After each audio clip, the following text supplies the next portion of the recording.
จะคิดว่าน้องนั้นจะเปลี่ยนไปแม้ไกลแสนไกลไม่ยังส่งใจไปหาสม่ำเสมอจดหมายส่งข่าวฝากมา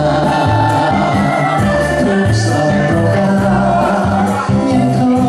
รศัพท์ถึงกันบอกเคยจะคิดว่าน้องใจง่ายอย่างนี้ห่างกัน2 ปี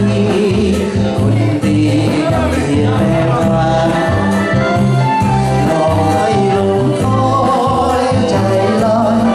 าเดือดเร็วกันเรื่องนั้นสำคัญทำให้เราเท่านั้นสุดท้าย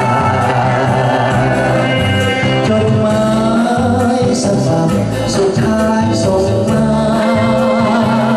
อ่านด้วยน้ำตาเป็นมาสนึกวิวาแก้วใจหลับตาภาวนาให้เป็นฝันไปแต่ก็จนใจความจริงบ่อาจหลีกพ้นโปรดจงฟังเสียง